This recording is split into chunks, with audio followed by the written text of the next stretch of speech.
Muito boa noite, família Soma. Boa noite. Tudo bem com vocês? Como é que estão?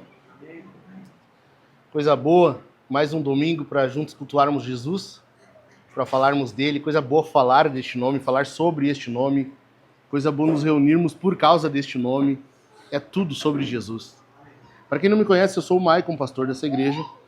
E, por enquanto, único, mas não sempre, responsável pelo ensino, pela pregação.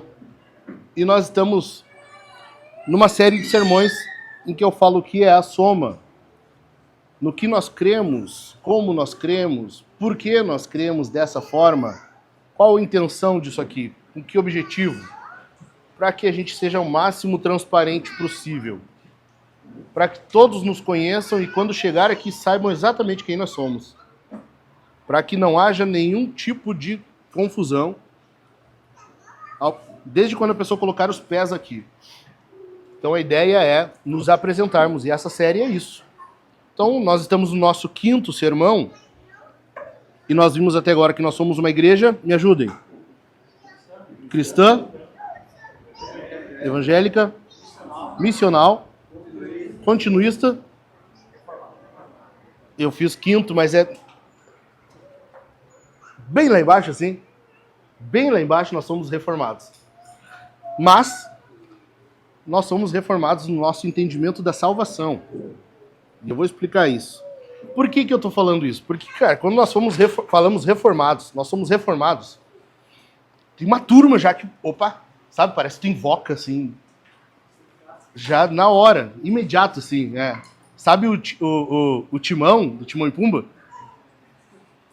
Assim, na hora, tu fala que é reformado, a turma, Mas eu quero que vocês entendam que nós somos reformados e a última característica é reformados justamente porque nós queremos que seja a última. Não é coincidência, não foi impensado. Nós somos reformados lá embaixo. Lá, no restinho. Entendeu? Nós não somos aquela turma que a cada 10 palavras, 11 é aliança. O povo da aliança, os filhos da aliança, o teu cocô da aliança, tudo é da aliança. Não, vocês não vão ver isso aqui. Ok? Nós somos reformados no nosso entendimento da salvação. Mas, quando nós falamos reformados, eu não quero chamar a atenção de outros crentes. Eu quero só explicar para quem não entende e para nós, o corpo, o que nós cremos. Só isso. Eu não estou querendo chamar a atenção de outros crentes, de outras igrejas. Então, se você é de outra igreja e você ouve reformado e já quer vir nos conhecer e ver como é que é, quem sabe ver o nosso nível de reformado, você será bem-vindo a primeira vez até nós sabermos disso. A partir da segunda, ou na mesma vez, nós vamos apertar a sua mão, com um sorriso no rosto, e vamos dizer que você é muito mal-vindo aqui. E vamos orar depois disso, especificamente pelo seu nome, para que toda vez que pensar em vir aqui, Deus dê uma forte dor de barriga em você, uma forte diarreia, e você não possa mais vir, nunca mais aqui. Com muito amor no coração. Muito amor. Ok? Nós somos uma igreja reformada no nosso entendimento e nossa visão de salvação. E o que eu quero dizer com isso? Que nós entendemos a salvação de uma forma. Nós não achamos que a salvação é de qualquer jeito. Nós não achamos que para a pessoa ser salva vale qualquer tipo de coisa. Nós não achamos que é por esforço humano. Nós não achamos que é uma sequência de coisas que a pessoa tem que fazer. Não, nada disso. Nós temos um jeito específico. Mas, para isso eu quero que tu entenda o seguinte. Nós acreditamos que Deus tem um plano para o ser humano. E este plano foi deturpado pelo homem. Mas Deus está corrigindo isso. Pegou isso aqui? Eu vou repetir. Nós acreditamos que Deus tem um plano para o ser humano e que este plano foi deturpado pelo homem, mas Deus está corrigindo isso. Se tu pegou isso aqui, tu pegou a ideia do sermão. Tu vai entender o restante. Então vamos lá. Para isso, nós cremos em algumas coisas. E o meu sermão é rápido, apenas 9 pontos. Coisa rápida, não vamos demorar, ok? Em primeiro lugar, nós cremos que Deus criou todas as coisas. Vamos caminhar pela Bíblia de novo? Vamos lá? Gênesis 1, 31. já sabe como é que funciona, Bíblia aberta, acompanhando o texto. Não tem Bíblia, ela está projetada no telão, acompanhe a leitura ali, mas não perca de vista o texto bíblico.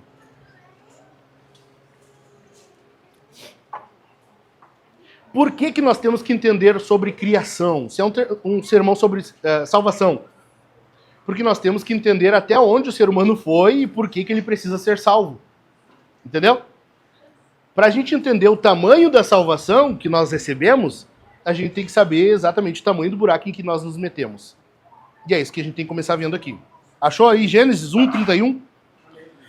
Deus viu tudo o que havia feito, e eis que era muito bom. Houve tarde de manhã o sexto dia. O que quer dizer isso aqui? Eu expliquei para vocês no sermão passado, basicamente a ideia aqui é qual? Deus concluiu a criação, Deus encerrou tudo que havia feito. Sim, nós cremos que Deus criou tudo. Não foi nada acontecendo ao acaso, não foi uma explosão do nada e que daí gerou tudo que existe hoje. Não, nós cremos que Deus criou tudo. Quando Deus encerrou a criação, é como se ele tivesse dado um passo para trás e foi ver o que havia feito, admirar a sua criação, e então ele diz, é tudo muito bom. O que é o muito bom ali? Eu disse, né, para vocês já, que quando Deus fala no primeiro dia, no segundo dia, e aquilo era bom, e Deus viu que era bom, o bom ali é porque havia um propósito. E aquilo que foi criado estava pronto para cumprir o propósito. Deus criou os luminares no céu e viu que era bom. Ou seja, o sol brilha, ele funciona. Dá certo. A gente viu já que ele funciona, né? Então, basicamente é isso, ele cumpre o propósito. Gênesis 1:31, Deus encerra a criação e ele vê que tudo é muito bom. Deus viu que tudo era muito bom. Aqui, veja bem, não quer dizer que tudo era lindo e paradisíaco na face da terra, porque depois nós vamos ver que Deus coloca um jardim no Éden, e nesse jardim Deus coloca o homem. Qual é a ideia aqui? Já expliquei para vocês também, é só uma revisão, tá? Revisão das aulas passadas. É um templo. Lembram na antiguidade os templos? Dentro do templo havia a imagem daquele Deus adorado. É isso que acontece no jardim. Deus está dizendo que o mundo é um templo. Ou o propósito do mundo é um templo em que Deus seja adorado. Mas isso não começa já na totalidade. Começa num jardim. Deus coloca um jardim na terra do Éden, lá no Éden, e nesse jardim coloca o homem para cultivar e guardar. A ideia aqui é o quê? Que o homem vai expandir esse jardim, e esse jardim vai tomando conta da terra, até que toda a terra seja um grande templo, e o nome de Deus é plenamente adorado por tudo e todos. Ok? Até aqui? Então, este templo, ele possui uma imagem de Deus lá dentro. O homem. O homem é a imagem desse Deus que deve ser adorado. O homem é a representação. Olhar para o homem é perceber e entender um Criador. Por isso que Romanos vai dizer que todos são indesculpáveis. Porque o problema é que com o pecado passou a adorar a criatura em lugar do Criador. Mas a ideia é o quê? Que o homem é um representante de Deus. Com a ideia de que ele vai governar a terra, ele é um corregente de Deus. Ele vai governar junto de Deus a terra. Logo, fora do Éden não havia ordem. Não havia ainda ordem.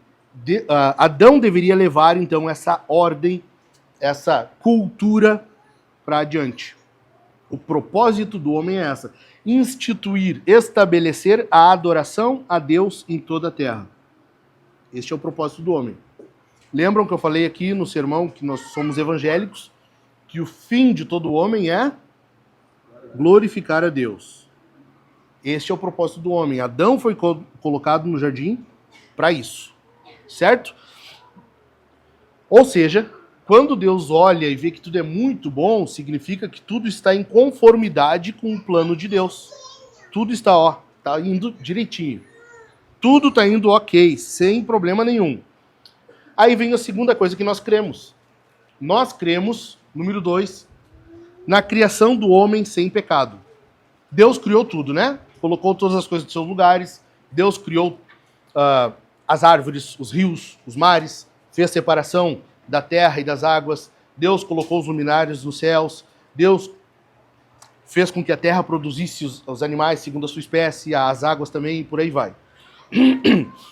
A partir disso, Deus precisa que alguém, representando ele, governe isso. E Deus cria o homem. Então, em segundo lugar, nós cremos na criação do homem sem pecado. Gênesis 2, leia comigo aí 3 versículos. Versículo 7. Gênesis capítulo 2, versículo 7, diz assim: Então o Senhor Deus formou o homem do pó da terra e lhe soprou nas narinas o fôlego de vida, e o homem se tornou ser vivente. Verso 18. O Senhor Deus disse ainda: Não é bom. Olha aí, ó. Deus havia visto que tudo era bom. E agora ele olha para o homem e diz: Não é bom.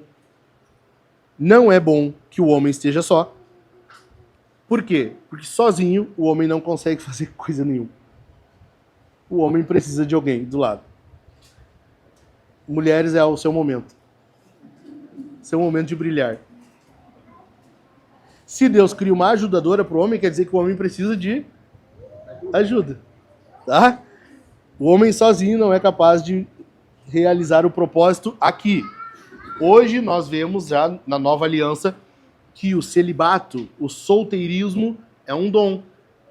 Por quê? Porque a igreja agora realiza esse propósito que Adão deveria ter realizado.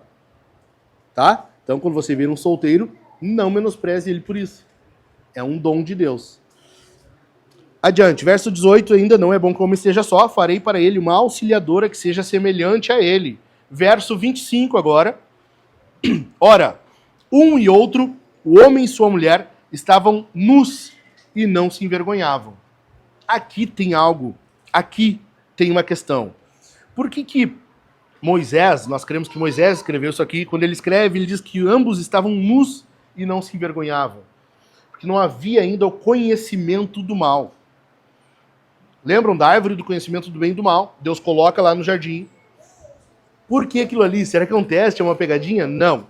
Nós entendemos que com o tempo, o homem poderia se alimentar daquilo ali, no seu devido tempo, no tempo oportuno, no tempo de Deus. Enquanto isso, era proibido. Não poderia. Não tinha como.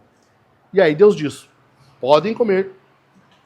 Comam tudo o que quiserem, menos daquela árvore ali. Aquela árvore que está no meio do jardim. Não comam dessa. Deus criou o homem e a mulher num estado perfeito, sem pecado. Perfeito, sem pecado. Sem mácula, sem mancha nenhuma. Ou seja, no momento da criação, não havia por que o homem ser salvo.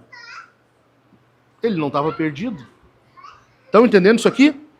Deus cria, tudo é bom, Deus olha para o homem, vê que o propósito dele ainda não está pronto para realizar, dá uma ajudadora e agora sim o homem está apto. Vivam, vão. O homem não tinha por que ser salvo. Ele já estava em comunhão plena com Deus. Ele já estava em comunhão com Deus. Não havia rebelião, não havia maldade. O homem era essa imagem, essa representação de Deus. Esse representante, esse corregente com Deus no jardim. De onde partiria a adoração ao Senhor. De onde partiria esse grande templo no mundo todo em que Deus seria plenamente adorado. Ok? Então, falar hoje que o homem é a imagem de Deus é até meio difícil, né? Olhar para umas carinhas, olhar para o Rafa, assim, olhar para o Dani, dizer que a imagem de Deus é... forçou a barra, né? Mas é, né? Fazer o quê? O homem é a imagem de Deus. No mundo antigo, acreditava-se que a imagem, ela continha a essência daquilo que estava sendo adorado. Daquilo que estava sendo prestado culto. Ou seja, o homem, ele tinha a essência de Deus. Não quer dizer que a imagem pudesse fazer tudo que a divindade poderia fazer. Mas ele possuía, sim, a obra que essa divindade realizaria estava sendo representada naquela imagem ali. O homem é aquela imagem de Deus. O homem é essa imagem que representa Deus. Por que ele é vivo? Porque nosso Deus é vivo. Por isso que a imagem de Deus é uma imagem viva. É uma imagem viva. Ou seja, a obra de governar o mundo seria então desempenhada pelo homem, essa imagem de Deus. O propósito na criação, então, ele era único, que Deus fosse adorado em toda a terra. Foi tudo assim, ok? Aí vem um probleminha, e nós cremos nesse problema agora. Terceiro ponto. Eu falei que ia rápido, viu? Não estou demorando. Eu estou cumprindo minha palavra, ok? Em terceiro lugar, nós cremos que os nossos primeiros pais pecaram contra Deus. Lê aí, passa mais uma página. Gênesis capítulo 3. Agora nós leremos um pouquinho mais longo o trecho. Versículos 1 ao 7. Gênesis 3, versos 1 ao 7. Acharam? Diz assim: mas a serpente, mais astuta que todos os animais selvagens que o Senhor Deus tinha feito, disse à mulher: é verdade que Deus disse... Olha isso aqui. É verdade que Deus disse: não comam do fruto de nenhuma árvore do jardim? Ah, o veneninho escorre assim, né? Veneninho escorrendo. De nenhuma árvore do jardim? Primeiro que ela coloca em xeque a palavra de Deus. É verdade isso? Segundo, ela coloca agora o contrário do que Deus falou. Deus disse: vocês podem comer de tudo, menos esse aqui. Agora a serpente, ela muda isso. É verdade que vocês não podem comer de nenhuma árvore? Adiante, verso 2. A mulher respondeu à serpente: do fruto das árvores do jardim podemos comer, mas do fruto da árvore que está no meio do jardim, Deus disse: vocês não devem comer dele, nem tocar nele. Isso aqui é um acréscimo da mulher, que Deus não havia dito que não poderia tocar no fruto, para que não venham a morrer. Então a serpente disse à mulher: é certo que vocês não morrerão. Verso 5. Porque Deus sabe que no dia em que dele comerem, os olhos de vocês se abrirão, e como Deus, vocês serão conhecedores do bem e do mal. Vendo a mulher que a árvore era boa para se comer, agradável aos olhos e árvore desejável para dar entendimento, tomou do seu fruto e comeu, e deu também ao marido, e ele comeu. Olha só, Adão estava do lado dela o tempo todo. Adão estava com Eva o tempo todo. Perceberam? Eva comeu. O que ela fez? Ela deu para o marido. Ele estava do lado dela o tempo todo. Quando o texto está dizendo, olha só como é que a serpente fala com ela. É verdade que Deus disse: não comam. Verso 3. Não, verso 4. É certo que vocês não morrerão. Tá vendo que a serpente fala só no plural? Vocês, segunda pessoa do plural? Vocês. É vocês. Tá os dois ali. Adão tá com Eva o tempo todo. Eva come do fruto e dá para o seu marido. Por isso que Paulo vai dizer a Timóteo que Eva foi enganada. Adão não.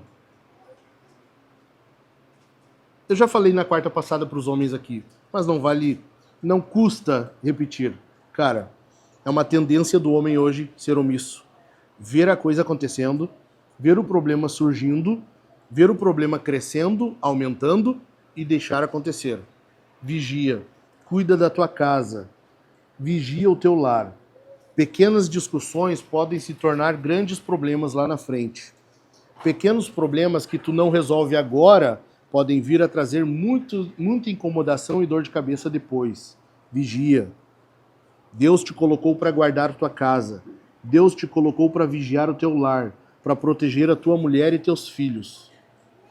Amém? Verso 7. Então os olhos de ambos se abriram. Eles estavam nus e eles não se envergonhavam, eles não tinham problema nenhum. Agora é como se os olhos deles se abrissem. E percebendo que estavam nus, costuraram folhas de figueira e fizeram cintas para si. A partir desse momento aqui, a partir disso aqui, todo ser humano é, por natureza e por escolha, pecador. Grava isso aqui. Todo ser humano, depois disso, ele é, por natureza, nós somos naturalmente pecadores. E nós somos pecadores por escolha. Nós optamos por pecar.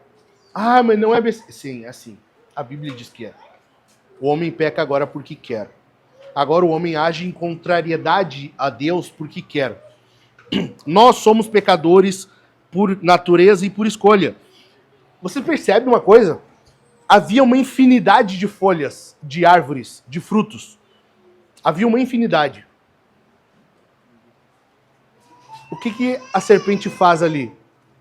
Ela tira essa infinidade de sim do casal e puxa o olhar deles para o único não que eles tinham. Não é assim que funciona com a gente hoje? Ou que nós temos a tendência? O nosso contentamento é perdido bem rapidinho. É muito rápido. Há uma infinidade de sim. Às vezes você esquece, você opta por não lembrar das bênçãos que Deus te dá, da saúde que tu tem, da casa abençoada que você tem, dos filhos que Deus te deu, que são uma bênção. Você não olha para o teu emprego que está te rendendo um salário que tu pode sustentar tua casa. Essas coisas do dia a dia, você acaba esquecendo e você acaba lembrando somente daquele não que tu ainda não tem. Ah, mas eu queria tanto um salário maior, eu queria tanto estar em tal lugar, eu queria tanto viajar para tal lugar, eu queria tanto aquilo que fulano tem e eu não tenho, eu queria tanto isso. O problema hoje, os problemas, muito se iniciam no contentamento. É no contentamento. A próxima série de sermões que teremos aqui será em Filipenses. Paulo fala muito sobre isso lá. Graças a Deus nós veremos isso logo de novo. Lembrem-se disso. Então o pecado ele afeta totalmente a criação. E aí vem a nossa primeira... Primeiro, já ouviram falar da tulipe? Já, né? O Rafael veio da presbiteriana, é óbvio que ele já ouviu falar. É óbvio que ele já ouviu falar. Chegou a dar um sorriso quando eu falei da tulipe. A tulipe é um acróstico que se fala, né? É, né? Um acróstico dos 5 pontos do calvinismo. E aqui vem o primeiro deles. Agora todo ser humano é totalmente depravado. Nós cremos que todos agora são totalmente depravados. Nós cremos na depravação total. O que é isso? Quer dizer que tu é totalmente depravado? Sim. Mas não quer dizer que tu é o pior que tu pode ser. Tu tem potencial para piorar. Tu pode ser muito pior. Eu falei, eu sou o coach da depressão. Quer dizer o quê? Que em todas as áreas da tua vida agora, o pecado tocou. Não há uma área da tua vida agora em que o pecado não tenha colocado suas garras sujas. Entendeu? Não há. Não tem. Tudo em ti, todas as áreas da tua vida, todo membro do teu corpo, o teu coração, o teu íntimo, a tua alma, o teu pensamento, as tuas motivações, tudo está manchado pelo pecado. Não há nenhuma área nossa que possamos dizer que é livre do pecado. Não há. Por isso, nós somos totalmente depravados.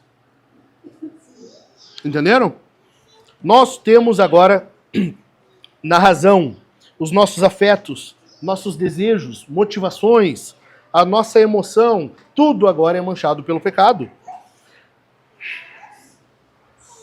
Algo muito sério aconteceu naquele jardim. Algo muito sério aconteceu naquele jardim. Vocês já pararam para pensar nisso? O homem estava em plena comunhão com Deus. Deus descia ao jardim, conversava com o homem face a face. Não havia rixa, não havia inimizade, havia plena comunhão. Do nada, o homem agora é expulso do jardim. Tem que viver lá na terra da desordem.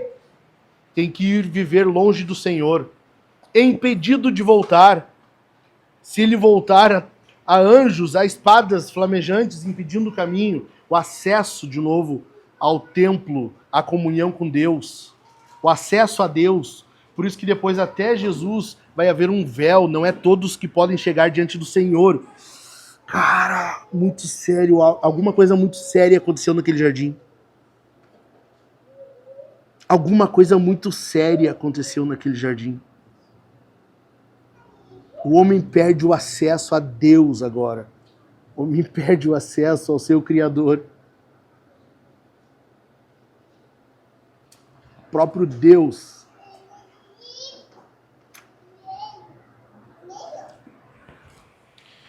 próprio Deus tem que vir agora até o homem e dizer: a semente da mulher, o descendente da mulher, virá um que vai pisar a cabeça da serpente. Porque agora o ser humano não tem mais condições nenhuma de se voltar para Deus. Tu entende isso aqui? Não sei porquê. Eu sinto uma presença tão forte do Espírito aqui. Coisa boa saber que Deus está aqui com a gente. Abre o teu coração para Ele. O homem errou tão feio, o pecado foi tão grande, que agora ele perde todo acesso a Deus. E tudo que ele pode fazer agora é se complicar cada vez mais. Tudo. Tudo. Tudo que o homem faz agora, na tentativa de corrigir as coisas, é se prejudicar mais. Porque agora ele está afastado dessa comunhão, desse acesso a Deus, desse caminho de volta. O homem perdeu isso. Ele perdeu isso aqui. Não há mais. Não há mais. Lembra que eu falei que alguns sermões atrás eu falei que nós temos que desconfiar de nós? Lembram? Nós temos, cara, o pecado ele atingiu tanto, mais profundo do nosso ser, que a gente tem que viver desconfiando de nós o tempo todo. Sabe? As motivações, será que o que eu estou fazendo, a motivação é verdadeira, é justa, é piedosa? Será que eu estou fazendo isso aqui pelo motivo correto? Será que eu estou fazendo isso aqui? Será que eu quero isso por uma razão justa, piedosa, que agrada a Deus? Será? Nós temos que desconfiar de nós o tempo todo. O tempo todo. É impressionante como a gente desconfia de tudo e de todos, né? Menos de nós. A gente desconfia da palavra de Deus. A gente desconfia da motivação da pessoa quando nos confronta. Ele está falando isso porque está de implicância comigo. A gente desconfia do pastor quando está falando e... ele está falando isso só é para o fulano, não é para mim. Menos de nós. A gente só não desconfia de nós. Mas é que eu sinto uma paz. Mas azar da tua paz. É que eu me sinto bem assim. Azar que tu te sente bem. Tu não é confiável. Não tem como confiar agora mais em ti. O pecado manchou o teu íntimo. 3 perguntas que vão te ajudar a desconfiar de ti. Que vão te ajudar a ter um pouquinho mais de desconfiança, ou pelo menos a analisar. Primeira delas. O que eu não vivo sem? Ou o que te parece extremamente essencial? Eva tinha tudo no jardim. De tudo que ela tinha, ela esqueceu tudo. Ela passou a observar só o que ela não tinha. Mas eu quero aquele fruto lá. Eu quero aquilo ali. Enquanto eu não tiver isso aqui, não vai estar bom. Na tua vida, o que tem sido? O que tu pode dizer assim, eu preciso disso para ser feliz? Essa vai ser a resposta para a tua pergunta. Enquanto tu tiver com alguma motivação errada, buscando algo errado, o que te parece extremamente essencial? Enquanto tu responder com alguma outra coisa que não Jesus, tu terá um problema. Tu vai ter um problema. Segunda pergunta. Daquilo que tu já tem, do que eu já tenho, o que mais compete com Deus? O que mais está competindo com o Senhor? Paulo fala, né? Porque dele, por ele, para ele são todas as coisas. A ele a glória para sempre. Amém. Romanos 11:36. Romanos 12:1. Portanto, rendam o seu culto racional. Entreguem ao Senhor o seu culto por meio do sacrifício do corpo de vocês. É assim que tu identifica o que está competindo com Deus. Tu faz um culto, tu começa a amar algo acima do Senhor, tu sacrifica algo por aquilo ali, e o teu sacrifício, esse culto racional, ele é por meio de um sacrifício, e aquilo ali tomou o lugar de Jesus. Entendeu? Porque dele, por ele e para ele são todas as coisas. A ele a glória, amém. Quem é ele? Jesus. No momento em que tu passa a se sacrificar por alguma coisa que não é Jesus, aquilo ali tomou o lugar dele. Entendeu? Isso pode ser muitas coisas boas, inclusive. Os filhos, trabalho, tua carreira, estudos. Eu trabalho com aconselhamento já faz anos. Quantas famílias eu já vi com problemas e algumas acabando porque o homem se dedicou mais ao trabalho e negligenciou a família e sacrificou a família nesse altar do trabalho. Ele sacrificou a família. Eu vi acontecer.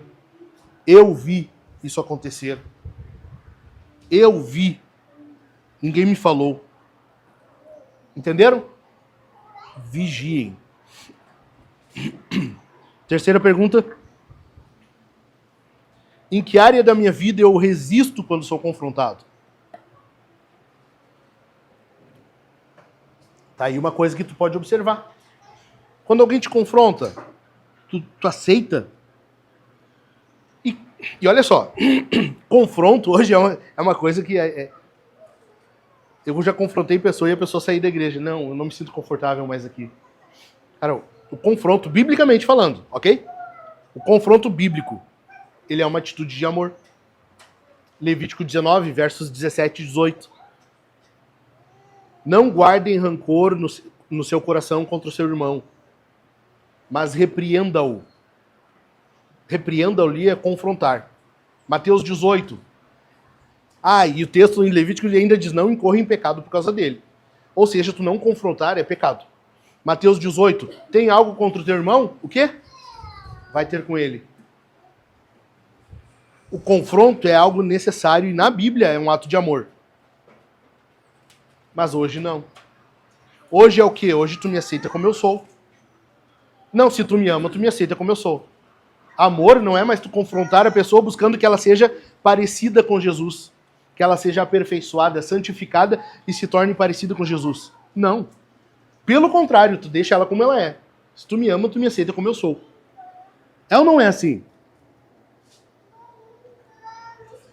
Hoje não é mais confronto, não é mais... Então, em que área da tua vida, quando alguém te confronta, tu fica, sabe? Fica cocôzinho, fica emburradinho, fica tristinho, desconfortável. Olha só, com muito amor no coração, de novo, o pastor vai dizer para vocês. Na soma, vocês serão confrontados. Né, Dani? O Dani tá numa gana hoje de que ele quer confrontar todo mundo. Depois que ele foi pra Vintage, que a gente veio de lá, que ele viu alguns pega, agora ele que tá louco, ele quer confrontar todo mundo. Na soma, você será confrontado. E eu espero que se você ver algo em mim, você me confronte. Diante do Senhor eu tô falando. Eu espero. Por quê? Porque eu sei que isso vai me santificar. Eu espero que o dia que você perceber algo em mim, você me confronte. Me diga, por que tu tá agindo desse jeito? Por que tu tá fazendo isso? O confronto é um ato de amor. Quando ele é feito em amor. Ok? Entendido? Adiante. Em quarto lugar, Deus não era obrigado a salvar ninguém. Cara, Deus continuaria sendo Deus. Deus não ia mudar em nada se ele não salvasse ninguém. Abre aí, Efésios 2. Efésios 2, versos 8 e 9.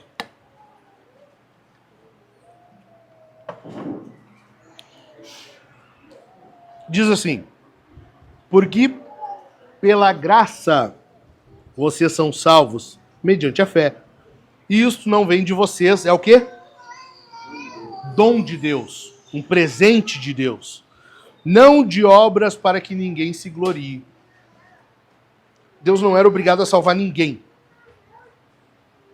Deus estava no mesmo lugar. Deus não mudou. Assim como ele não muda até hoje. Deus sempre foi o mesmo. O homem mudou. O homem é que se distanciou de Deus. O nosso pecado nos separa de Deus. Olha só o que diz Isaías 59, dos versos 1 ao 4. Se quiser acompanhar, acompanha, mas eu vou ler rapidinho aqui. Isaías 59, do 1 ao 4. Eis que a mão do Senhor não está encolhida para que não possa salvar, e o seu ouvido não está surdo para não poder ouvir. Mas as iniquidades de vocês, iniquidades são pecados, as iniquidades de vocês fazem separação entre vocês e o seu Deus. E os pecados que vocês cometem o levam a esconder o seu rosto de vocês, para não ouvir os seus pedidos. Porque as mãos de vocês estão manchadas de sangue, e os seus dedos de iniquidade. Os lábios de vocês falam mentiras, e a sua língua profere maldade. Não há ninguém que clame pela justiça, ninguém que compareça em juízo pela verdade. Confiam no que é nulo e andam falando mentiras, concebem o mal e dão à luz a iniquidade. Os pecados de vocês fazem separação entre vocês e Deus. Então é o homem que peca e se distancia de Deus. Então é o homem que no jardim virou de costas e se distanciou cada vez mais. Deus está onde sempre esteve, ele é o mesmo que sempre foi. Deus não muda, ele permanece o mesmo. O homem é que cada vez se distancia de Deus. O homem é que cada vez mais se distancia. Eu não consigo acreditar que tem algumas irmãs com frio aí. Eu não posso acreditar nisso. Não é possível. Se quiserem diminuir o ventilador, podem diminuir, tá? Fiquem à vontade. Não tão à vontade assim. Diminui, mas bem rapidinho, por favor.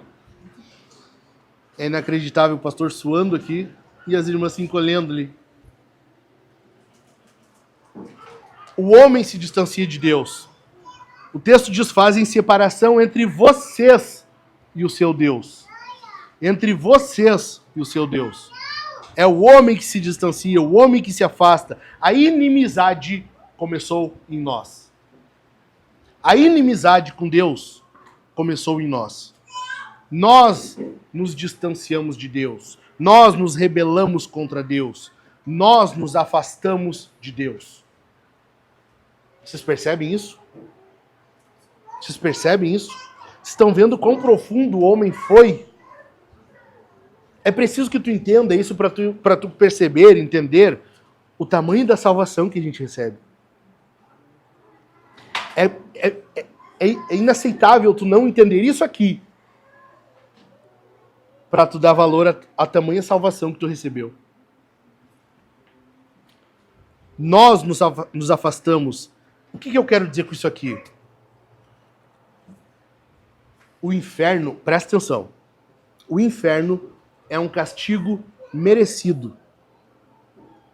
Merecido.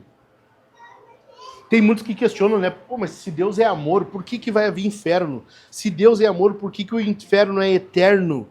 Por que a pessoa vai viver eternamente sofrendo? A nossa ideia, a nossa cosmovisão, o nosso entendimento está errado. Está muito errado. Deixa eu tentar explicar para vocês. Se eu sair daqui agora caminhando e eu ver uma formiga caminhando e pisar nela e matar, qual o dano que eu terei? Qual a punição para isso? Nenhuma. Nenhuma. Agora, se eu sair caminhando e que Deus me guarde, mas porventura eu vier a matar alguém, uma pessoa, tem condenação para isso? Tem? Por quê? Por que uma formiga não tem e para uma pessoa tem? Valor. Valor ontológico. Por causa do valor, então, a pena não é por quem ofende. A pena é pelo ofendido. Estão entendendo? Uma formiga não tem valor. O mundo está cheio delas. Alguns vão dizer que está cheio de pessoas também, né? Mas enfim. O mundo está cheio de formiga. Se eu pisar numa, não vai dar diferença nenhuma. Uma pessoa não. Por quê? Porque o valor de uma pessoa é maior. Sim, pessoas valem mais que pets. Amém ou não amém? Amém. Amém. Vamos de novo. Pessoas valem mais que pets. Amém. Oh, glória.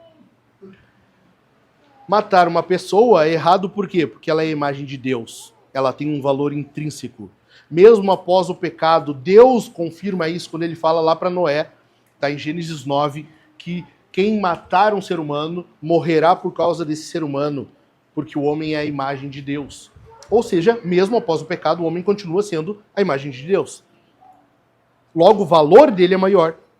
Por causa disso, a pena tem que ser maior. Se a Bíblia diz que quem mata uma pessoa deve morrer, quer dizer que a nossa pena, a nossa lei está errada. Mas isso é papo para um outro café.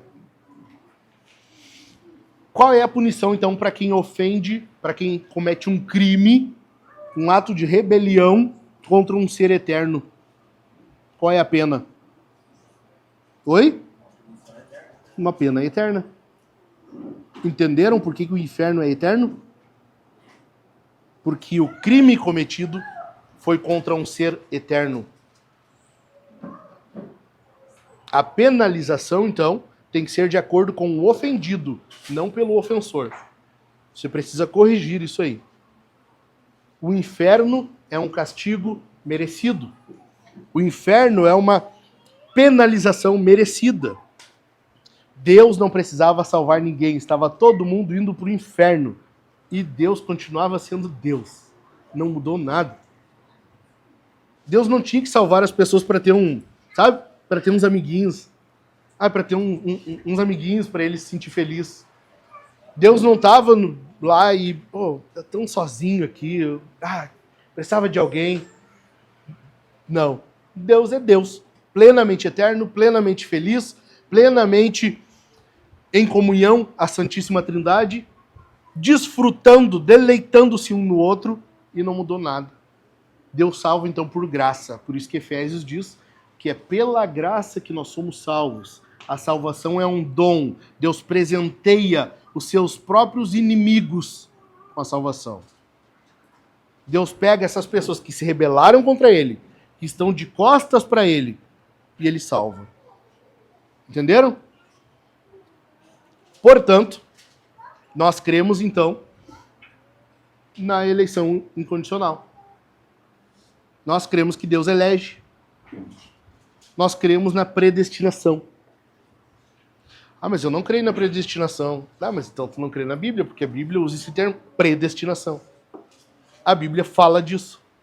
Romanos 8, Efésios, aos que predestinou. Efésios vai dizer que nós fomos predestinados. A Bíblia fala isso. Não tem como... Não. Você pode não concordar com a forma como é colocado na doutrina. Mas que a Bíblia não diz, você não pode dizer isso. Ela fala. Deus predestinou.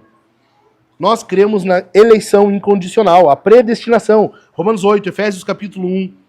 Deus, por puro amor e misericórdia, por graça, ele salva. Ele elege algumas pessoas, ele escolhe algumas e salva essas pessoas. E salva essas pessoas.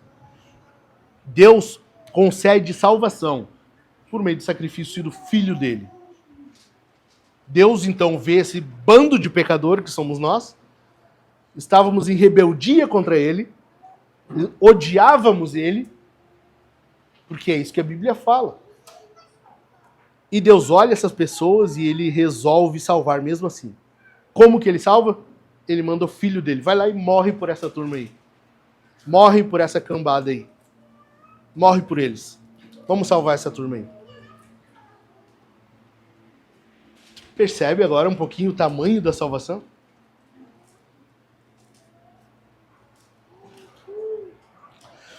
Tu percebe que nós estávamos realmente muito encrencados, eternamente encrencados, e cada ato nosso para resolver, a gente só piorava.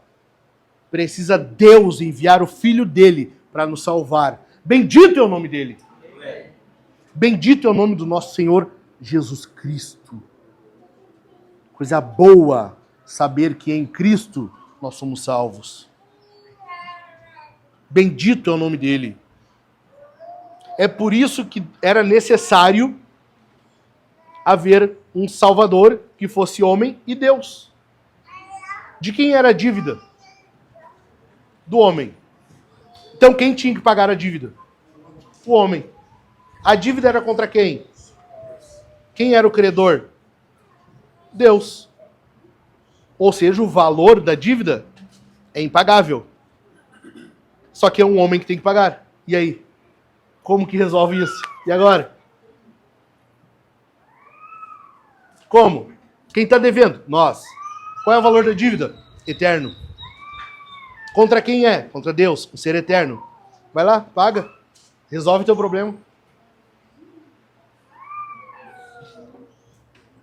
Você percebe o valor de Cristo nisso aqui? Percebe o valor de Jesus na salvação que nós temos? Glória a Deus. Hoje eu tô virado num chorão, cara. Me desculpa.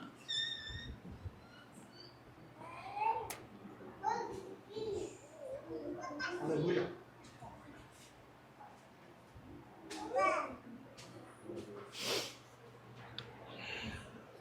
Jesus, tendo plena glória, plena felicidade, plena comunhão, estando com Deus Pai, com Deus Espírito, deleitando-se um no outro, a natureza divina em plena glória, porque ele não depende da nossa glória, da importância que nós damos a ele. Havia glória eterna em Deus já. O ser de Deus, ele é possuidor de glória. O Pai glorifica o Filho glorifica o Espírito glorifica o Pai, e é como uma dança, isso vai acontecendo por toda a eternidade. Jesus estava nessa plenitude, e Filipenses capítulo 2 vai dizer que ele não teve por usurpação ser igual a Deus. Ele abriu mão disso para vir salvar uns chinelão que nem vocês, que nem eu. Ele abriu mão disso tudo.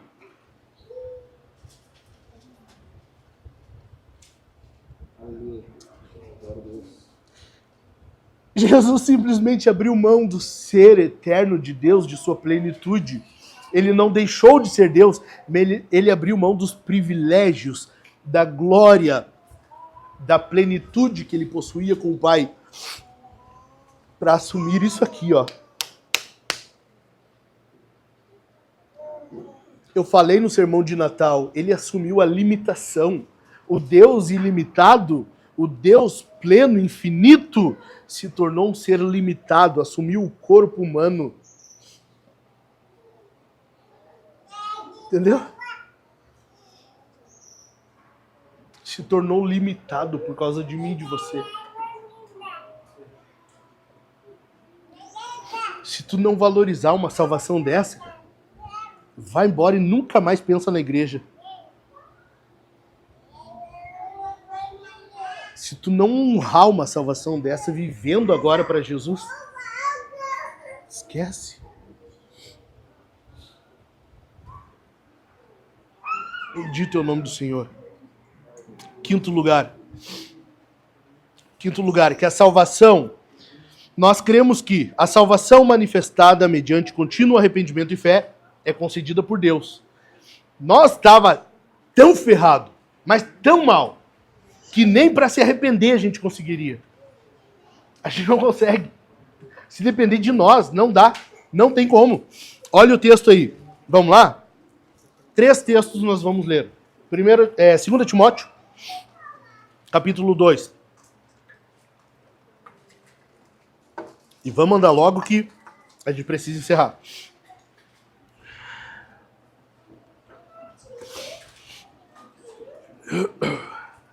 Achou? 2 Timóteo 2, do 24 ao 26. O servo do Senhor não deve andar metido em brigas, mas deve ser brando para com todos, apto para ensinar, paciente. Eu ainda tenho que ser santificado nisso aqui. Adiante. Verso 25. Disciplinando com mansidão, eu tenho que ser santificado nisso aqui. Adiante. Os que se opõem a ele, na expectativa de que Deus lhes conceda não só o arrependimento, ou seja, Deus concede o arrependimento, não só o arrependimento para conhecerem a verdade, mas também o retorno à sensatez. Veja, o homem, enquanto longe de Deus, ele não é sensato, ele não é sábio, ele não está em plena sabedoria. Retorno à sensatez, a fim de que se livrem dos laços do diabo que os prendeu para fazerem o que ele quer. Essa é a situação da pessoa longe de Deus. Ela está entregue agora, amarrada em laços, presa pelo diabo. ela precisa se arrepender. Ela não consegue sozinha. Deus concede o arrependimento. Vamos para o segundo texto? Atos 5:31. Agora os discípulos estão no templo, eles foram presos, aquele contexto todo de Atos ali que tu conhece. No verso 31, então, eles dizem assim: Deus, porém, com sua mão direita, o exaltou a príncipe e salvador, a fim de conceder a Israel o quê? Arrependimento e a remissão dos pecados. É Deus quem concede o arrependimento. Adiante. Pula aí alguns capítulos. Vamos lá em Atos 11. Rapidinho, que nosso tempo está esgotando. Atos 11, 18. Atos 11, 18 diz assim: Quando os demais ouviram isso, acalmaram-se e glorificaram a Deus, dizendo: Então também aos gentios Deus concedeu o arrependimento para a vida. A gente estava tão mal que até o arrependimento nosso, que nós precisamos ter, é Deus que dá. É Deus que concede.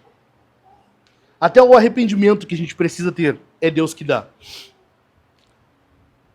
Se uma pessoa precisa se arrepender, e ela precisa, é necessário que Deus condicione ela para isso. Senão não acontece. Senão não acontece.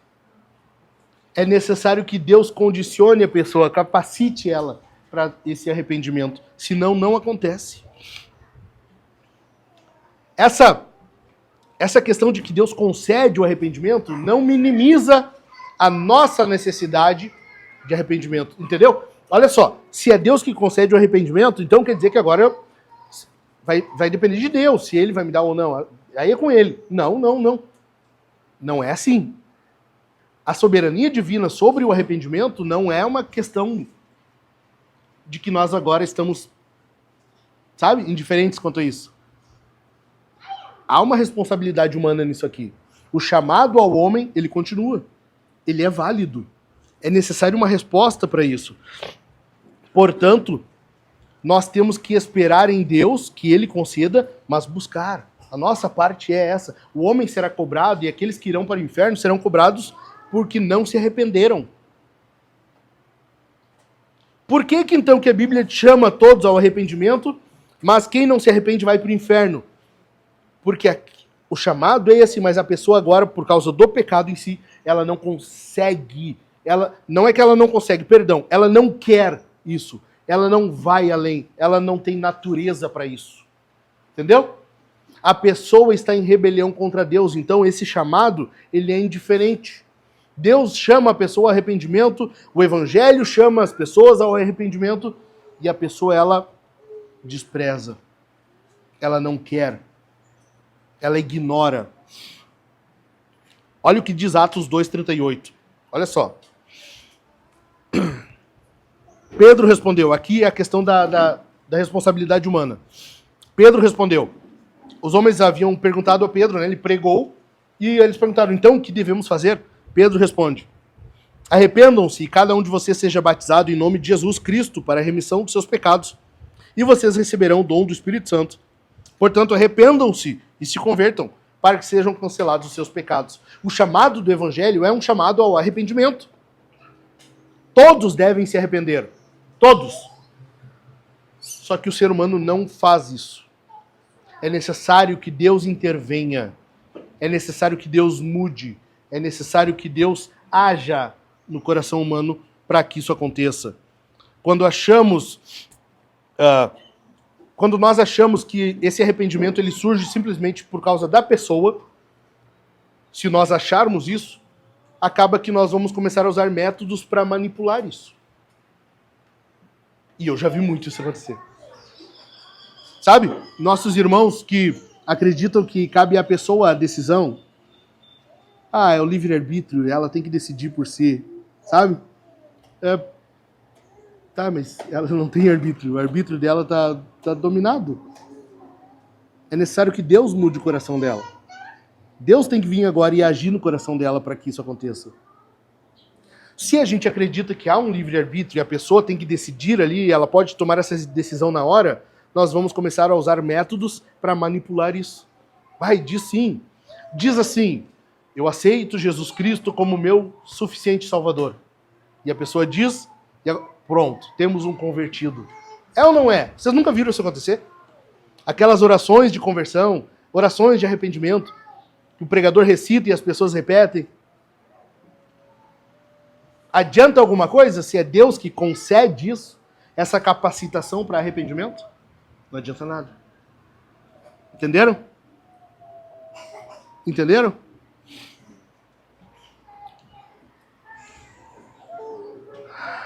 Isso quer dizer que se a pessoa ela precisa ser chamada ao arrependimento, tu tem a obrigação de pregar.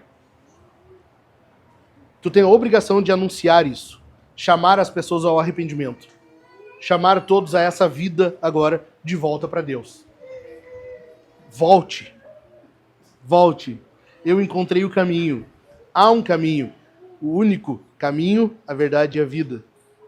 E eu tenho ele para te anunciar. Quer ouvir? Pregue. Anuncie. Fale. Evangelize. Diga. A tua função é essa. Amém? A tua função é pregar. O resultado, aí é com Deus. Não força. Fala. O evangelho é a boa notícia. Notícia é uma coisa que tu fala, tu entrega. Tu não espera um resultado. Certo? Em sexto lugar, nós cremos que a graça é irresistível para os eleitos. Lembra que eu falei que houve uma eleição? Em algum momento, na eternidade, Deus elegeu os que seriam salvos. Para esses, a graça é irresistível. Ela é irresistível. Vamos lá em João 6,44? João 6,44.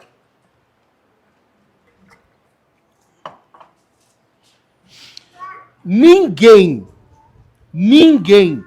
pode vir a mim se o Pai que me enviou não o trouxer, e eu o ressuscitarei no último dia.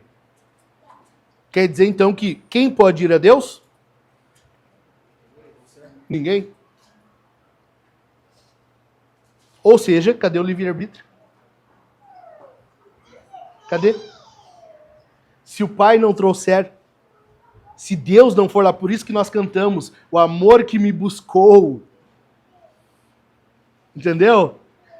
Eu gosto muito da expressão do pastor Ribas, Rafael Ribas, está lá em Portugal agora.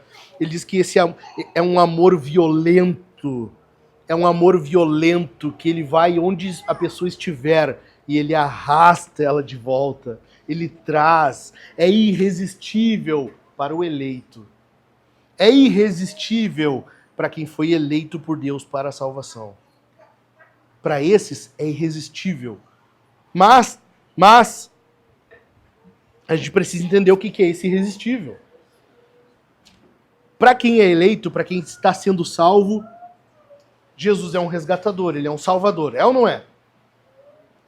Um salvador. Eu contei aqui para vocês já, alguns sermões atrás, de uma casa que meu sogro tinha, que os inquilinos tocaram fogo, e os bombeiros entraram com tudo para tirar o que desce, né? Falei ou não falei? O bombeiro, quando a casa está pegando fogo e tem alguém lá dentro e precisa ser salva, ele chega, bate na porta e pede licença? Ele toca a campainha, com licença, eu poderia salvar você? Sim ou não? Não. Ele chega com o pé na porta, né? E ele simplesmente vai lá e salva. Ele não tá nem aí se a pessoa tá esperando, se ela vai limpar os pés no tapete antes de entrar. Não repara a bagunça, senhor bombeiro. A Paloma ia dizer, pode tirar o calçado para entrar?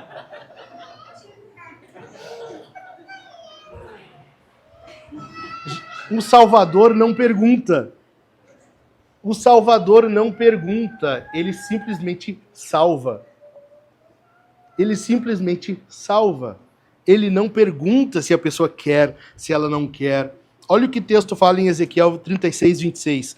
Eu lhes darei um coração novo. Deus não está perguntando se a pessoa quer. Quem sabe eu posso mudar teu coração? Tu te importa se eu mudar? Gabriel, tu te importa se eu for aí rapidinho mudar teu coração? Posso? Não. Deus simplesmente diz, eu lhes darei um coração novo e porei dentro de vocês um espírito novo. Tirarei de vocês o coração de pedra e lhes darei um coração de carne. Não há pedido de licença para a salvação. Não tem. Não existe pedido de licença quando Deus vai salvar. A graça, ela é irresistível para os eleitos. Tá, mas e os outros? Os outros resistem à graça. Então, vocês creem que a graça é irresistível? Sim. Para quem não é eleito, sim. Olha só Atos. Lembram? Quando Estevão está para ser apedrejado, no discurso dele, ele olha para aquele povo querido lá, e ele diz assim, ó, Atos 7:51. Homens teimosos e incircuncisos de coração e de ouvidos, vocês sempre resistem ao Espírito Santo. Vocês sempre resistem ao Espírito Santo. Vocês fazem exatamente o mesmo que fizeram seus pais. Ou seja, a pessoa resiste à graça. A graça é irresistível? É. Todo dia tem milhares, milhões, bilhões de pessoas resistindo à graça. Ela é irresistível? É também, para os eleitos. A esses, Deus não pergunta. Ele só salva. Entendeu? Ele salva. Simples assim. A graça é resistível até o momento que Deus diz basta. Você pode ouvir o evangelho quantas vezes for e resistir a isso. Se Deus resolve te salvar, ele simplesmente salva. Haverá um momento em que você simplesmente vai se dar conta, eu creio em Jesus. Amém? Não adianta.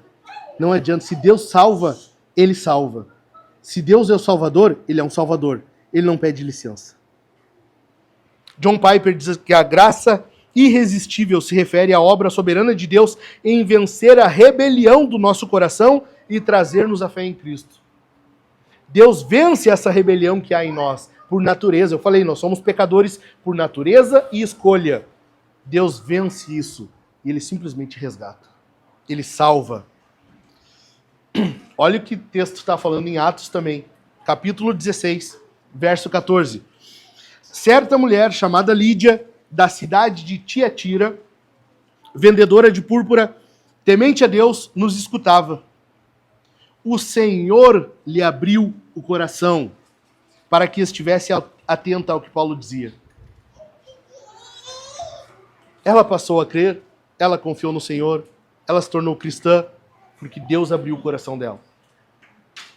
Deus simplesmente abre o coração.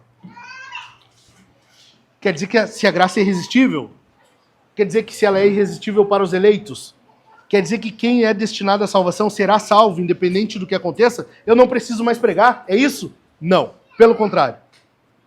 O mesmo que estabelece os fins é quem estabelece os meios. E Deus estabeleceu o meio para isso, a pregação. A pregação é o meio de Deus. E como crerão se não forem enviados? A mensagem veio pelo o ouvir do Evangelho. Quão formosos são os pés daqueles que anunciam boas novas. Deus estabeleceu o meio para isso, para se chegar nesse fim. O fim é a salvação, o meio é a pregação. Entendido? O mesmo Deus que determina o fim, a salvação, é o que determina os meios para se chegar a esse fim. A pregação, a evangelização. Agora eu quero ensinar vocês, eu disse, eu sou o coach da depressão. Eu quero ensinar como tu resiste à graça de Deus. Ok? Como tu resiste? Instala esse drive aí. Vamos lá. Como resistir à graça de Deus? Primeiro lugar, ouça o Evangelho, mas deixe para decidir depois. Ouça o Evangelho, ouça a mensagem de salvação, essa que eu falei aqui, e deixe para depois. Atenção em mim aqui, por favor. Deixa para depois. Diz, tem tempo. Tem tempo para decidir. Isso é uma coisa que eu tenho que pensar bem. Eu tenho que pensar nessa decisão. Sabe? A pessoa se acha sábia. Não, eu sou uma pessoa que não toma uma decisão assim precipitadamente. Veja bem, eu não vou decidir assim. Faz isso. Faz isso. E tu vai estar resistindo à graça. Resiste à graça dizendo, depois eu vejo isso. Ou como Paulo, quando estava pregando, lá em Atos, finalzinho de Atos a gente vai ver. E ele diz assim, Paulo sobre isso, Atos 17 melhor, sobre isso, te ouviremos outra hora. Resistiram à graça. No finalzinho eles falam para Paulo, né? Por pouco me persuades a ser cristão. Resistiu à graça. Spurgeon tem um sermão que ele diz, naquele dia, no dia do julgamento, vai ter alguns que vão dizer assim, bah, por pouco eu não estava lá. Por pouco. Por pouco eu podia estar lá junto com eles. Resista à graça. Diga que tu precisa de mais tempo para decidir. Segunda forma. Ouça o confronto do evangelho, mas se explique para si mesmo e para os outros. Explique-se para si. Quando tu for confrontado, ou quando a mensagem do evangelho confrontar você, diga, não, mas é que tu não me entende. Ah, é que tu não está na minha situação. Não, tu não. Ah, se tu estivesse no meu lugar, tu ia saber o que eu estou passando. Explique-se.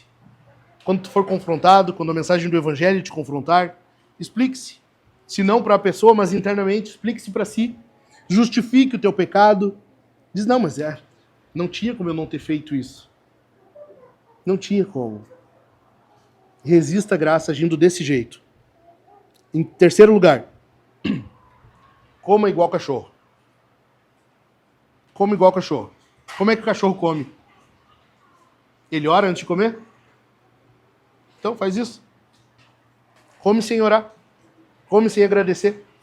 Senta para almoçar e faz que nem o cachorro. Ele simplesmente começa a comer. Ah, mas estou falando só de oração do almoço? Não, estou falando do café e da janta também. Eu estou falando das coisas cotidianas do dia a dia. Lembram que eu falei do contentamento? Essas coisas cotidianas. Essas coisas que Deus te dá todos os dias e tu nem sequer lembra mais. O ar para respirar, uma água geladinha para beber nesses dias de calor, uma comida farta na tua frente na hora do almoço, uma roupa para vestir, um trabalho que te permite comprar as coisas para dentro de casa, uma família linda que Deus te concedeu, mesmo com essa cara de chinelão.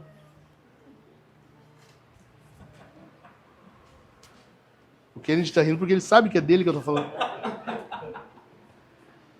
Resista à graça desse jeito, ignorando, desprezando essas pequenas coisas que Deus dá. Despreze. Em quarto lugar, ignore os sussurros do Espírito Santo e pense que isso é coisa da tua cabeça. Ignora isso. Nós falávamos sobre isso no GC. Você está conversando com a pessoa e vem na tua mente, ora por ela. Você está conversando com a pessoa e vem na tua mente, evangeliza ela. E aí tu vai pensar, não, isso é coisa da minha cabeça. Isso é coisa minha. Ouça isso, esses sussurros, e pensa que é coisa tua. Resista à graça desse jeito. Eu expliquei no GC. Nós temos a nossa natureza ainda pecaminosa. Nós ainda somos pecadores. Ou seja, o mínimo que a gente tem que fazer é desconfiar de nós. Por outro lado, tem o diabo. O diabo quer que tu evangelize? Ele quer que tu ore pelas pessoas? Então, tu não pode dizer, não, isso é coisa do diabo. O diabo me mandando orar pelas pessoas. O diabo. Tu nem sabe o que me aconteceu. Semana passada, eu estava conversando com o frentista no posto e do nada o diabo vem para mim e diz, evangeliza ele. Do nada. Do nada o demônio vem e me cochicha no ouvido. Ora por ele. Pode isso? Então é o Espírito. Despreze esses sussurros. Ignore isso. Pensa que é coisa da tua cabeça. Ah, isso é coisa minha.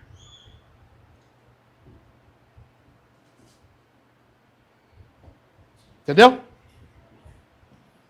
Sétimo lugar, o que nós cremos? Nós cremos que o Evangelho precisa ser proclamado. Nós cremos que o Evangelho precisa ser proclamado. 2 Timóteo 4, 2-5. Paulo está falando a Timóteo e ele diz assim, que pregue a palavra, insista, quer seja oportuno, quer não. Corrija, repreenda, exorte com toda paciência e doutrina, pois virá o tempo em que não suportarão essa doutrina, Pelo contrário, se rodearão de mestres segundo as suas próprias cobiças. Sabe, tu ir ouvir só o pregador que tu gosta. Ah, só aquela pessoa que entrega mistério, profecia. Ou aquele que fala uma pregação mais, sabe, um coachzinho é melhor, né? Aquelas pregações de banquinho. Vamos ver aqueles. Como que sentindo coceira nos ouvidos. Eles se recusarão a dar ouvidos a você, a verdade, entregando-se às fábulas. Mas você, seja sóbrio em todas as coisas, suporte as aflições, faça o trabalho de um evangelista, cumpra plenamente o seu ministério. O evangelho precisa ser proclamado. Deus estabeleceu os fins, a salvação. O meio para isso é o evangelho. Pregue. Pregue. Quando? A todo tempo. Ah, mas eu vou pregar quando tem que ser oportuno? Sim. E quando não? Também. Pregue. Quer seja oportuno, quer não. Algumas traduções mais antigas diziam pregue a tempo e fora de tempo. Ah, meu colega estava falando de uma doença que o pai dele tem, surgiu a oportunidade, eu comecei a evangelizar ele. Coisa boa. Coisa boa. Ah, não deu oportunidade, não teve como. Meu chefe disse que não é para falar, no trabalho não é para falar de religião. Prega igual. Prega igual. Falaram a mesma coisa para Pedro e João e eles disseram, importa obedecer a Deus e não aos homens. Prega igual. Ah, mas eu vou perder meu trabalho. Talvez. Talvez vai. Prega igual. Prega igual. Sem evangelho não há salvação. Sem evangelho não há salvação. Grava isso aqui. Se tu tem uma pessoa na tua frente que não é cristã e tu não evangeliza, tu está vendo ela ir para o inferno e está deixando. Isso é amar o próximo como a si mesmo? Então tu está pecando. Não falar de Cristo, não evangelizar é pecado. Quem nunca ouviu o evangelho não vai ser salvo. Não vai ser salvo. Deus instituiu os meios, a pregação do evangelho. A expiação limitada envolve você pregar. Mas eu não sei se a pessoa vai crer. Não interessa, tu tem que pregar. Ah, mas os calvinistas, então, não deveriam pregar se crê que há o eleito e a graça é irresistível. Aí é esses que tem que pregar. Seria muito mais difícil pregar para uma pessoa que cabe a ela decidir, não sei.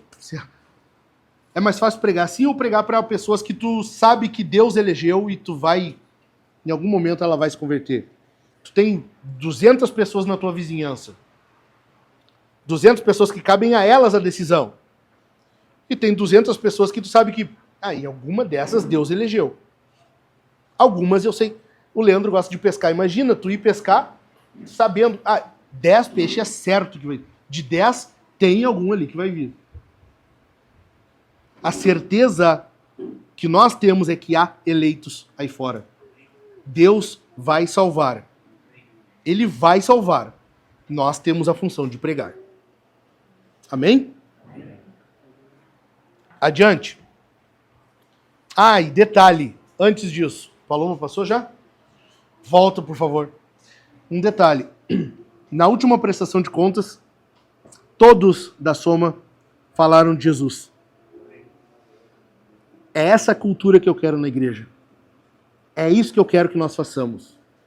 Todos falaram de Jesus. Coisa boa isso. Coisa boa. Vamos tentar não deixar a peteca cair? Vamos continuar assim? Vamos seguir falando de Jesus? Vamos? Amém?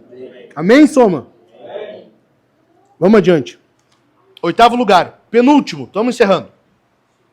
Prometo para vocês que eu estou encerrando. Na regeneração e na santificação. Nós cremos na regeneração e na santificação. O que é isso? Tito 3, verso 5. E ele nos salvou, não por obras de justiça praticadas por nós, mas segundo a sua misericórdia. Ele nos salvou mediante o lavar regenerador e renovador do Espírito Santo. A semente do Evangelho, quando plantada, ela floresce. Quando ela floresce, ela resulta necessariamente em regeneração, uma renovação. É uma nova pessoa. Por isso a Bíblia chama uma nova criatura. Entendeu? Necessariamente, naquele que tem um coração transformado, acontece a regeneração. Regeneração é transformação. mudança de vida. Tem que haver uma mudança de vida. Ah, mas a salvação é interna. Nós confiamos que Deus muda o coração. Sim, mas isso se reflete externamente. Isso é refletido no exterior, na forma de viver, no estilo de vida, nos comportamentos, nas afeições, nas motivações. Ok? Nossas afeições mudam. Com Cristo nós passamos a amar aquilo que odiávamos e odiamos aquilo que amávamos. O pecado não é mais interessante. Viver agora a vida que o mundo quer que vivamos não importa mais. Fazer o que os colegas de trabalho mandam? Não. Tá no grupo de WhatsApp sendo bombardeado por pornografia? Não. Não. Não. Eu não dependo mais disso, eu não quero mais isso, eu não gosto mais disso.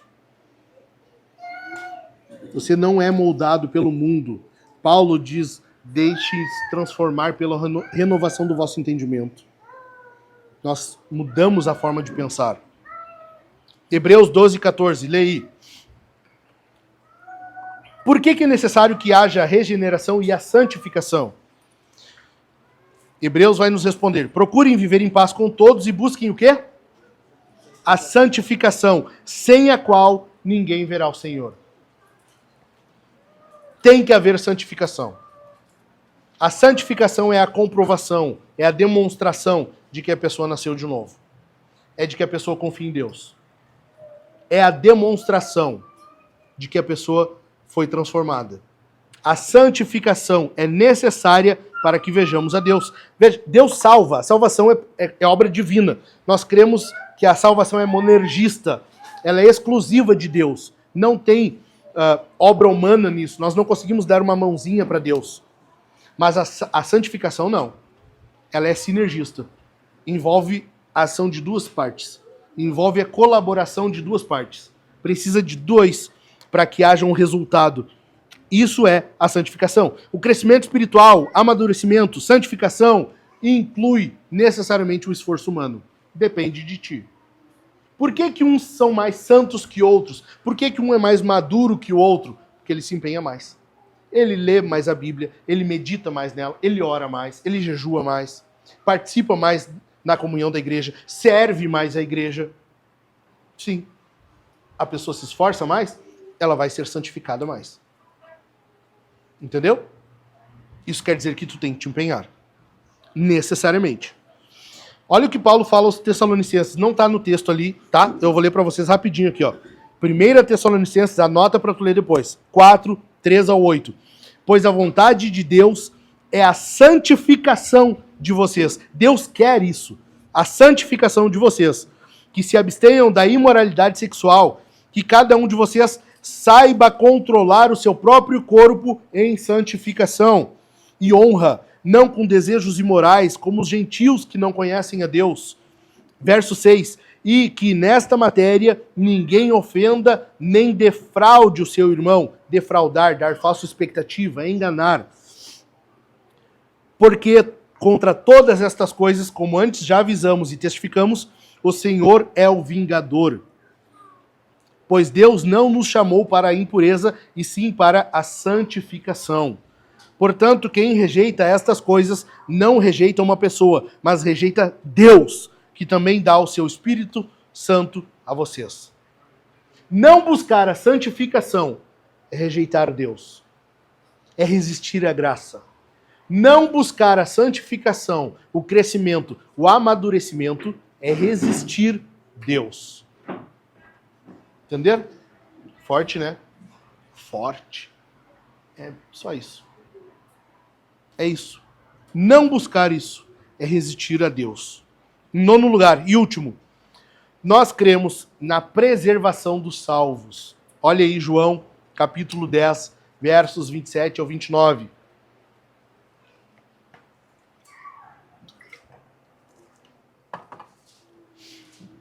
As minhas ovelhas ouvem a minha voz. Olha o que Jesus está falando.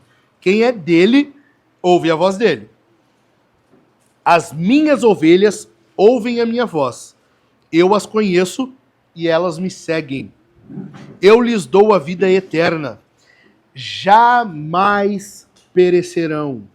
Jamais perecerão. E ninguém as arrebatará da minha mão. Ninguém as arrebatará da minha mão. Aquilo que o Pai me deu, aquilo que meu Pai me deu é maior do que tudo. E da mão do Pai ninguém pode arrebatar. Olha o que Jesus está falando. Da minha mão ninguém arrebatará, né? E aí na sequência ele diz o quê? E da mão do Pai ninguém vai arrebatar. Jesus está dizendo que o salvo, se tu crê no Senhor, presta atenção nisso aqui, crente. Se tu crê que tu é salvo por Cristo, tu ama Jesus, tu tá na mão dele. Da mão dele ninguém arrebata. E a mão dele tá na mão de Deus. Tem como alguém assim se perder? Não tem como. Não tem como. Nós cremos na preservação dos salvos. Nós cremos que uma vez salvo, salvo para sempre. Por quê? Porque Jesus quem salva, não é nós. Ah, quem foi que salvou? Ah, foi o Gabriel. Ah, então eu posso me perder. Aí eu acho que eu posso. O Dani, com essa carinha, me salvou? Não, aí é certo que eu vou me perder. Quem te salvou? Jesus. Então tu nunca vai ser perdido. Ele garante isso. Ele garante isso. Da mão dele ninguém arrebata. Ninguém. Apocalipse 13:10 diz assim, ó. Se alguém tiver de ir para o cativeiro irá. Se alguém tiver de ser morto pela espada morto será. Aqui está a perseverança e a fidelidade dos santos. Grave isso aqui. Eu vou ler um outro texto. Apocalipse 14:12. Aqui está a perseverança dos santos, os que guardam os mandamentos de Deus e a fé em Jesus. O que é isso? O primeiro texto está dizendo, se for morto pela espada, se for para o cativeiro, não interessa o que aconteça, ele persevera. O segundo texto está dizendo o quê? O santo, ele persevera como? Guardando a palavra de Deus. Quem é santo, persevera. E só persevera quem é santo. Tu entendeu? Nós cremos na perseverança dos santos. Dos santos.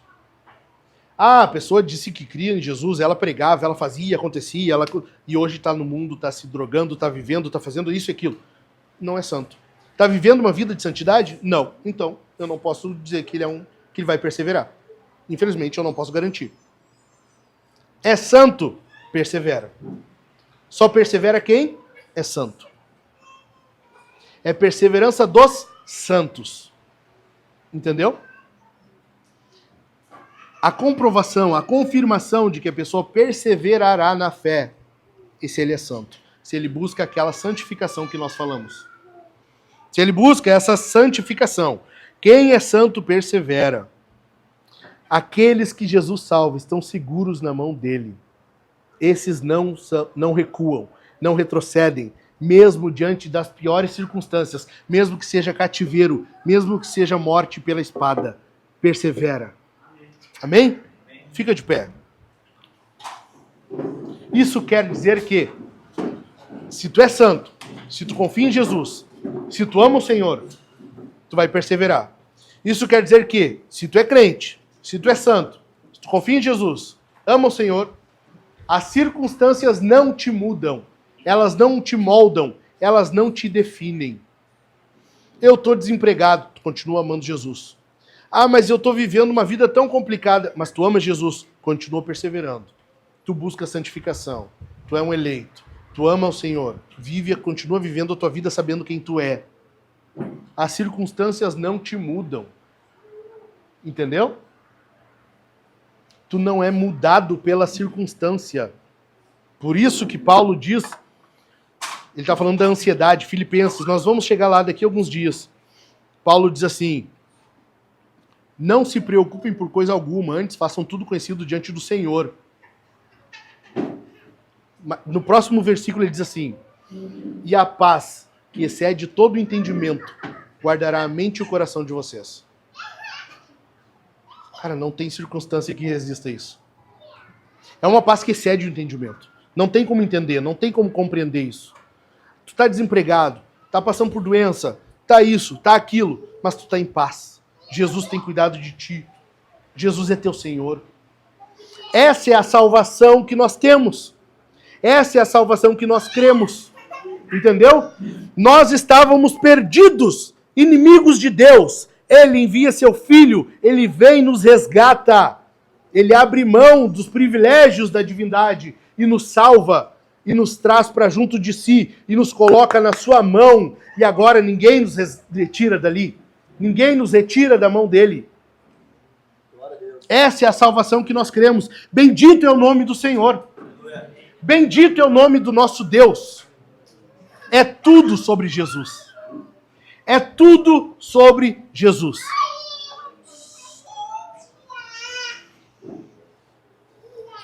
Quando você cantar agora, cante lembrando disso. Pedro fala, tão grande salvação. A Bíblia fala que nós recebemos tão grande salvação. Cara, não é pouca coisa. Em Cristo nós fomos resgatados de uma condenação eterna. E agora nós recebemos o contrário. A morte eterna se transforma em vida eterna. Nele nós temos vida. Vida em abundância. Vida plena. Mesmo passando por circunstâncias complicadas. Porque a gente sabe que o nosso fim não é aqui. A gente sabe quem nós somos, porque nós sabemos de a quem nós servimos. Amém? Vamos servir, agora vamos responder ao sermão. Lembre-se, essa salvação nós só temos em Jesus.